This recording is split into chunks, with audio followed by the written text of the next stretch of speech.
अगर कोई आश्रय नहीं है और आपकी किसी पर नजर न जाए, केवल इन्हीं के चरणों में रहे कि अब तो जीवन आपके लिए है, ऐसे संभाल लेंगे। ऐसे अर्थ चाहिए आपको तो केवल इनका भरोसा ले लो, केवल इन अपने छल कपट का, अपने व्यवहार का, अपने किसी बल का नहीं, केवल इनका भरोसा ले लो। चमत्कार हो जाएगा जीवन में, आपको पता नहीं चलेगा कैसे हुआ।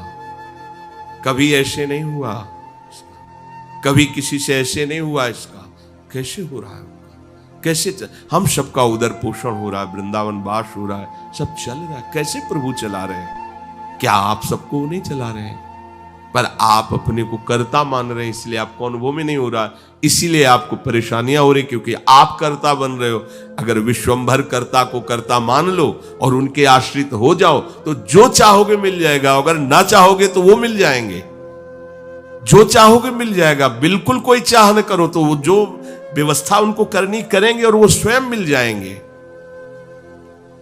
अर्थार्थी भक्त को धन संपत्ति वैभव चाहिए, पर वो केवल हरि से चाहिए, दूसरे से नहीं। पर ये ध्यान रखना, इसकी परीक्षा होगी आपकी। अपने इष्ट देव के अनन्य होकर के यदि आप अर्थ चाहोगे तो बहुत जल्दी आपका परिवर्तन होना शुरू हो जाएगा। पर आचरण आपके पवित्र होने चाहिए, भी ध्यान रखना। आचरण की अगर पवित्रता नहीं तो फिर शिकायत मत करना।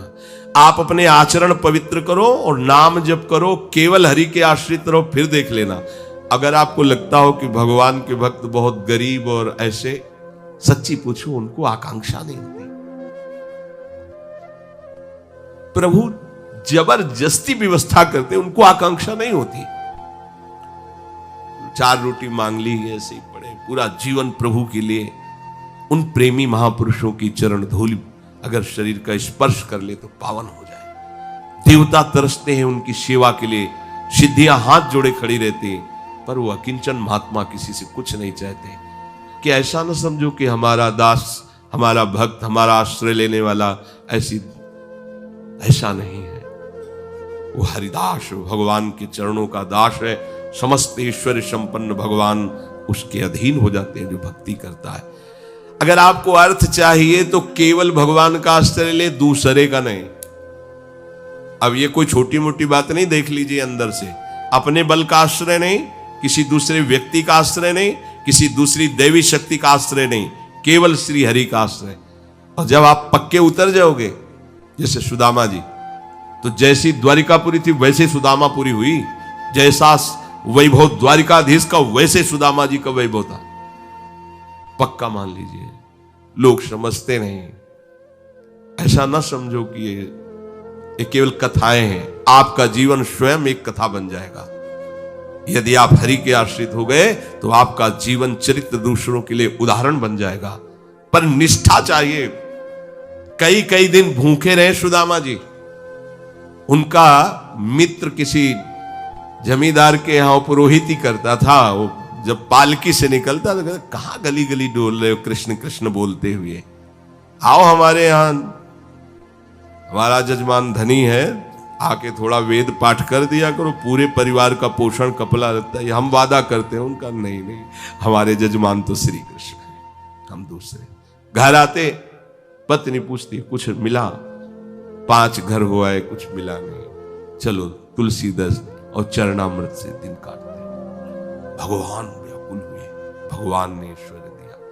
अगर धन ही चाहिए, सुदामा जी की इच्छा नहीं थी, उनकी पत्नी की इच्छा के कारण वो भी इच्छा भगवान ने पैदा की। ये भक्तजनों को ऐसा ना समझो फटे पुराने कपड़े पहने या ऐसे घूम रहे बड़े अभागी हैं। हम तो बड़े भाग्यवान हैं क्योंकि हमारे पास सारा ऐश्वर्य है। ऐसा ना समझो उनके भाग्य में ऐश्वर्य बनाने वाली मशीन मिल गई है, श्री हरि। वो इस ऐश्वर्य को क्या करे, श्री हरि मिल गए, जिनके रोम कूपों में अनंत ब्रह्मांड वास करते हैं। वो भगवान उनके यार हैं, उनके प्यार हैं। वो दूसरे की तरफ क्यों ताकेंगे? और जिज्ञासु जो जानना चाहता है, भगवान को केवल भगवान ही जानते हैं, दूसरा नहीं जानता।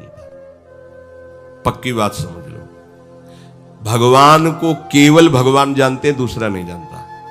बोले संत महात्मा, इनको भगवान ने जना दिया तो ये भगवान के स्वरूप हो गए। सोई जाने जेह देहु जनाई और जानत तुम्हें तुम्हें हो जाई, जानत तुम्हें तुम्हें हो जाई। अब वो ढांचा केवल बाहर से दिखाई देता है मनुष्याकृति, पर अंदर वो ब्रह्मविद ब्रह्मवि भवति, भगवान को जान करके वो भगवत स्वरूप हो जाते हैं। जानत तुम्हें तुम्हें हो जाई। जानने के लिए एकमात्र भगवान का आश्रय लो। अगर तुम्हें जानना है संसार क्या है, भगवान क्या है, मेरा स्वरूप क्या है, तो एकमात्र अंदर से श्री हरि का आश्रय लो, वो तुम्हें गुरु रूप से मिल जाएंगे। बस उनकी आज्ञा का पालन करो तो जो गुरु है वही शिष्य हो जाता है। शिष्य की पूर्णता गुरु स्वरूप में स्थित हो जाना, भेद खत्म हो जाना, अभेद हो जाना। जो गुरु है वही शिष्य का हृदय हो जाता है। ढांचा दो दिखाई देंगे, अब गुरु शिष्य में किंचन मात्र भेद नहीं रहा, अभेद स्थिति को प्राप्त हो गया। यही गुरु के वचन पालन करने का फल है। जानत तुम्हें तुम्हें हो जाई, वो इष्ट स्वरूप हो जाता है, वो गुरु स्वरूप हो जाता है। ज्ञानी जब भगवत स्वरूप का साक्षात्कार हो जाता है तो जिसके अंदर अभेद भावना होती है वो मोक्ष को प्राप्त हो जाता है, और जिसके अंदर प्रियता होती, थोड़ा हृदय द्रवित होता है, वो आगे बढ़ जाता है।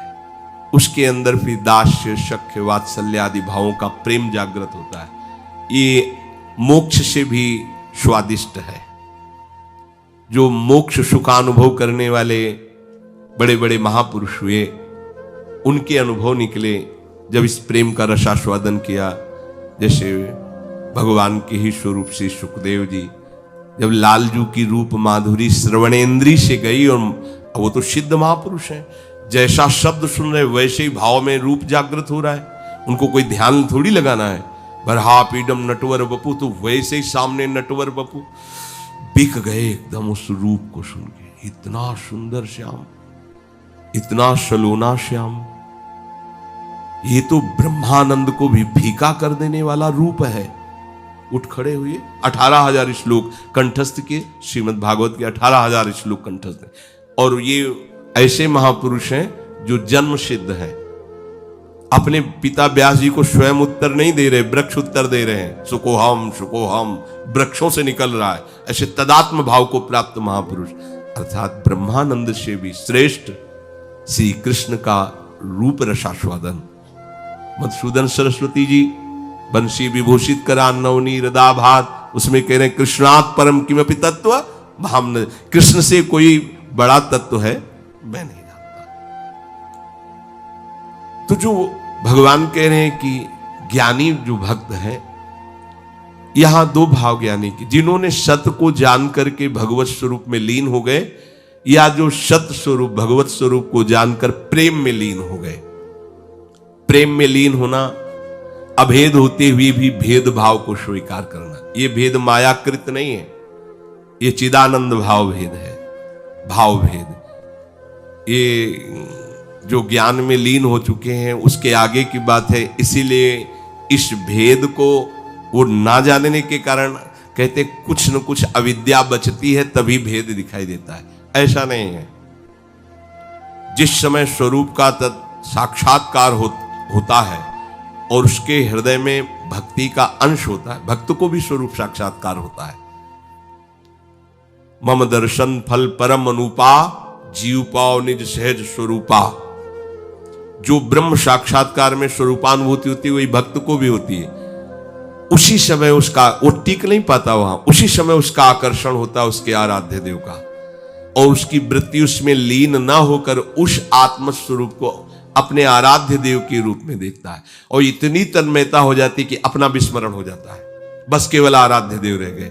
अब यहां से प्रेम की दशा प्रारंभ हो जाती है। ज्ञानी सब कुछ विस्मरण करके आत्मस्वरूप में लीन हो जाता है, उसका आत्मस्वरूप भी विस्मरण होकर आराध्य देव के स्मरण में लीन हो जाता है। ये प्रेम की गाथा। भगवान कहते हैं 4 प्रकार से जन मेरा भजन करते हैं, और ये सब महान है।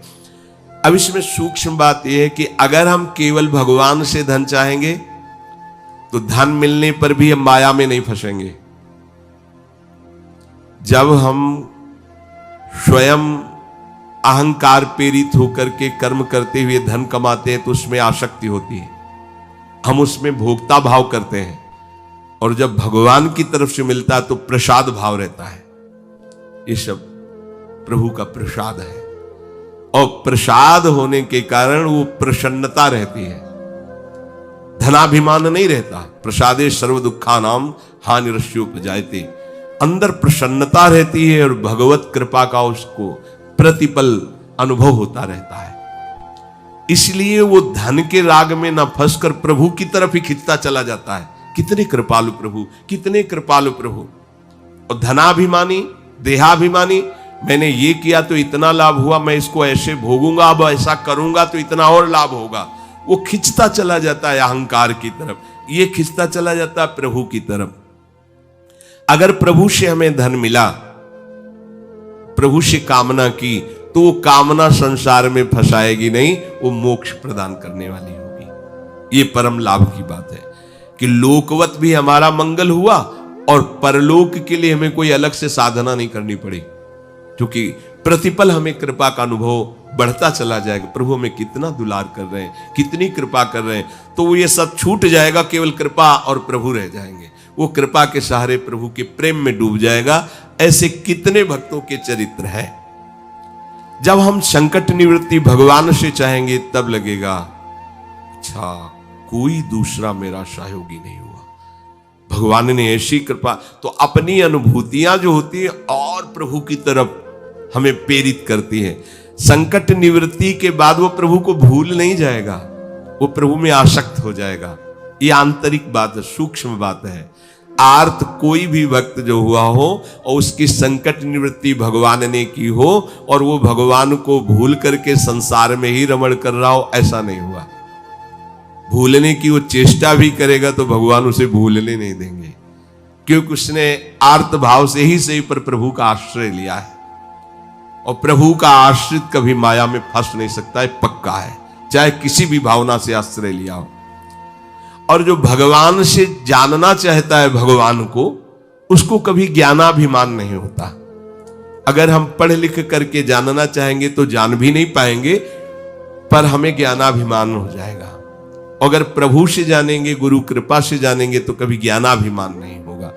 इसीलिए हमें अगर सांसारिक सुख भी चाहिए तो केवल हरि का आश्रय लें, सांसारिक दुख की निवृत्ति चाहिए तो केवल हरि का आश्रय लें, और हरि को जानना है और पाना है तो केवल हरि का आश्रय लें। वो सब साधन दे देंगे, वो सब हमको मार्ग दे देंगे, जिससे हमें उनका बोध हो जाएगा या प्रेम हो जाएगा। हम हरि को छोड़कर अन्य आश्रय न लें, हम हरि को छोड़कर किसी अन्य का भरोसा न करें, तो इस प्रपंच की चाह रखते हुए भी हम भगवान को प्राप्त कर लेंगे। बहुत सरल भगवान ने बता दिया। अब भी समझ में ना आवे तो आप जाने, हमारी यही तो चाहे है, हमें धन मिल जाए, हमारी दुख निवृत्ति हो जाए, हमें ज्ञान हो जाए, हमें मोक्ष हो जाए, सब हो जाएगा। केवल भगवान का आश्रय ले लो और नाम जप करो, पर गंदे आचरण मत करो। आहार विहार संयम से करो, शास्त्र संयम से। अब करो गंदा आचरण। जो गंदे आचरण वाले थे जब प्रभु की शरण में आए तो उलट गए, फिर दोबारा नहीं देखा उधर, तो क्या हुआ, वो महात्मा बन गए।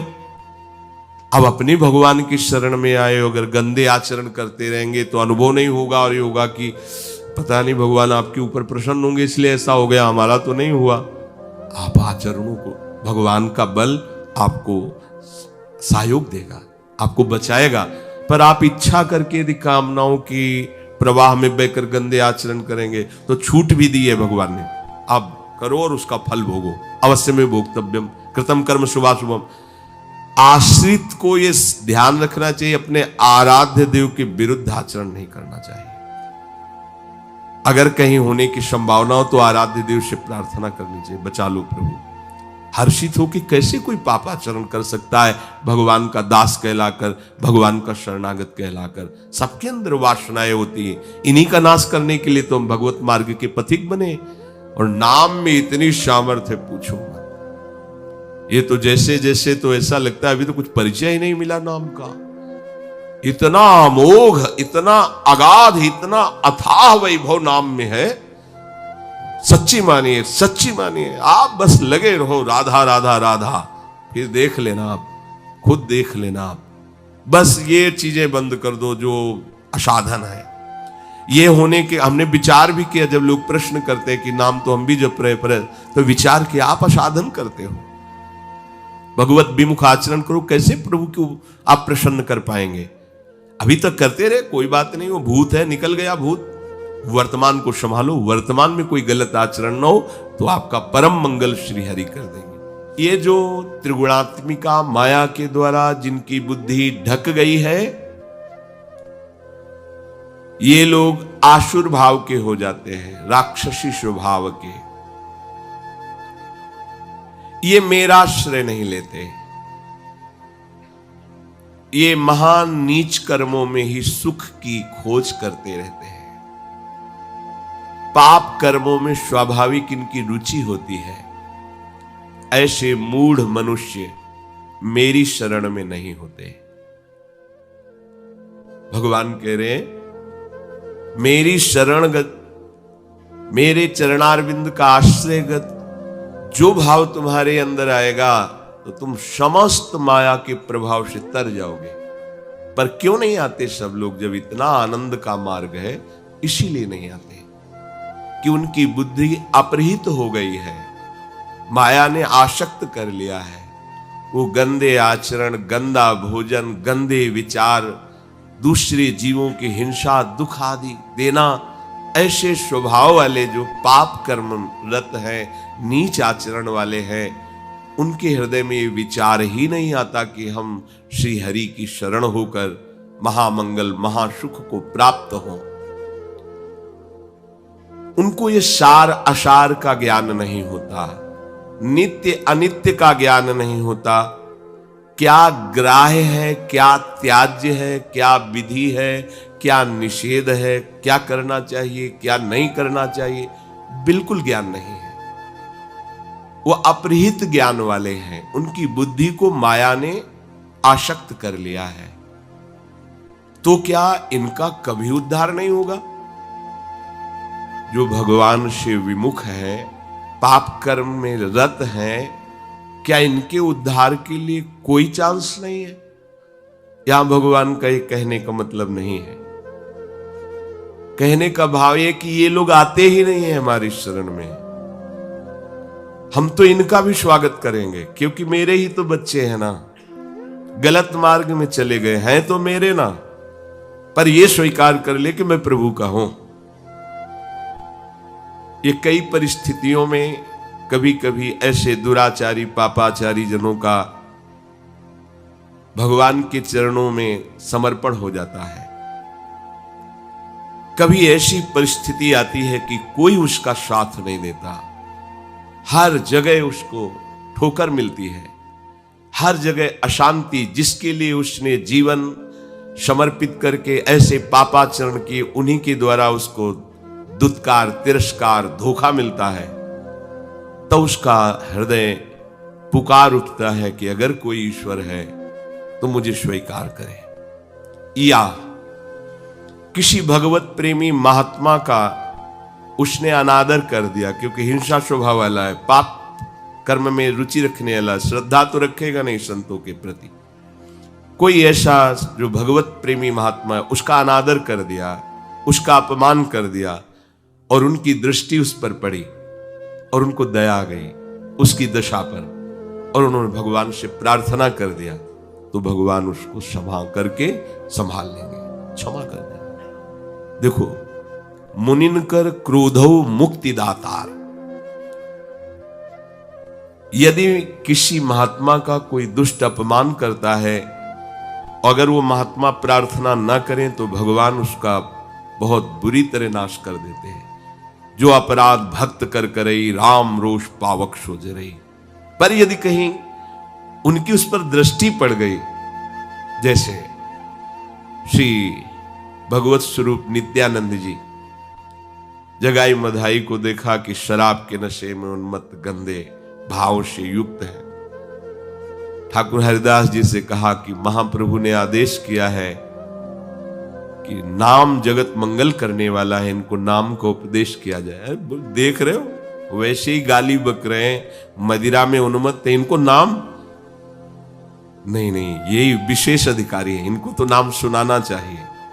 समीप गए और कृष्ण नाम की जय घोष की।